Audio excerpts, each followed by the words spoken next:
Good morning, everybody. Today I want to show you how I made this cute little ornament. I actually did it to show you guys how to work with clay and molds on a round surface or not flat surface, but it turned out quite cute. I might just use it for something. So all we're going to need is some air dry clay and a mold. This is a mold I made myself with silicone casting. You just want to put your air dry clay into the mold and cut off the excess and make it nice and flat. On the back, you can even use a little bit of water on your fingers, and then you want to stick it on your object with some PVA glue. Now I use PVA glue, normal wood glue that you get at your hardware. I find it just works for all my projects. I'm going to stick this on to a cardboard tube. Now you can use anything to stick it on. Like I said, this was just going to be a quick little project to show you how to use the molds and the clay on something that's round.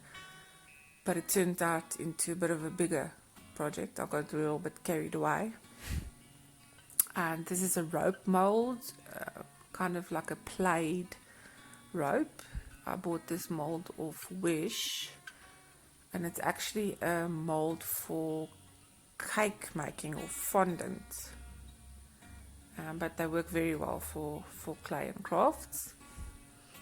And this time I'm actually putting the glue onto the mold, and then I'll stick it onto my project and pull the mold off. That's just another way of doing it. But unfortunately I forgot to hit record, so that's just another way of doing it. You can try it. It's very, very easy. You just stick the whole thing onto your project and then just pull the mold off. So now I'm going to paint my layer of brown first. With textured projects, I like to always put brown at the bottom. You can use black if you want to, or dark grey. It's just a personal preference. For me, I just like brown. I kind of like the vintage look. I think that's probably why. So I'm just going to paint everything brown, and I'm going to mix my paint with a little bit of water so that I can make sure that the brown goes into all these little crevices and holes of the clay, because you want it to be, darkest in those little areas. And then what I'm going to do is I want to make this pink, so I'm going to start with my darker shade of pink and then work my way up to a lighter shade of pink. The pink I've used here is Red Velvet by Granny B. It's a chalk paint, very nice paint. And the brown paint I used, by the way, is a new paint on the market. It's called Pop Paint. It's also a chalky paint, very nice. And next I'm going to a lighter shade of pink. And I'm going to use a dry brush to put this on. Also, my first layer of pink I let dry completely. Now I like to layer my paint and let it dry in between each layer, because it gives you a nice effect. It's not flat. So I'm just going to cover the whole of my project with the light pink now, but you'll see I don't cover everything. I let the dark pink shine through or come through in different spots. So I don't want to cover the whole thing. That's why I'll use a very dry brush, and I keep my brush dry, no water. And yes, you do that around the whole project, and you'll see how it starts to give you nice texture on the heart and on the rope. So the darker bits obviously stays dark, and I'm not putting the light pink paint into those areas, so it stays nice and dark. And then basically let this layer dry. You can use your heat gun, and then the last layer I'm putting on is white paint. This is also like a chalky finish paint, and I'm just basically dry brushing this on. So I don't really want to brush too hard. So I'm just dry brushing it on over the project, mainly over the textured areas, and then a little bit on the rest of the project as well. Very important that your paint is very dry and your brush is very dry. And also take your time, you know, don't be too much of a rush when you using dry brushing. You know, you need to take your time. And I kind of felt that it's a little bit too white, and I'm actually going to add a little bit of pink back into it. I could have cut this out, but I wanted to show you guys that I'm nowhere near perfect, and I also go up and down sometimes, you know, and make mistakes, and there's always a way of fixing them.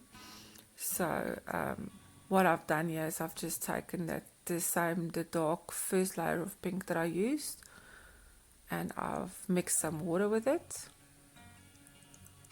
and to make it nice and runny, so that once again the paint can go sit into those crevices.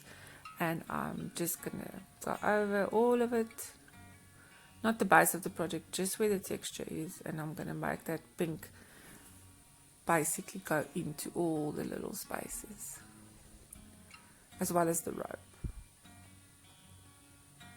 So you just want it to go back in there, and you don't have to wipe it off. I'm just in a habit of doing it. You can also leave, especially if you're going to dry brush again, you can leave it, but I like to wipe the excess off. And see, now we've gone back to it being a little bit more pink, and me still not happy, adding more. And I'm also just dry brushing a little bit of darker pink on the edge at the top and right at the bottom by the rope. And then once again, as a final step, I am adding the white, again dry brushed. And now you can see how the heart is actually standing out a lot more because of the dark pink. And I'm just going over the whole of the project again, making sure everything ties in nicely. And yes, that's about it. I'm almost done.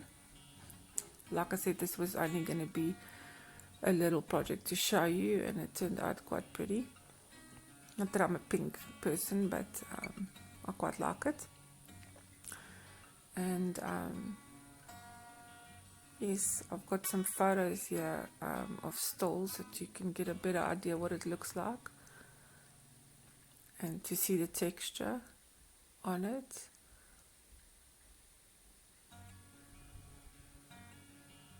Yes, so guys, if you like the video, please let me know in the comments below what you think. If you want to see more projects like this, there's a little close-up of the texture where you can see the rope nice and grungy, and I like that.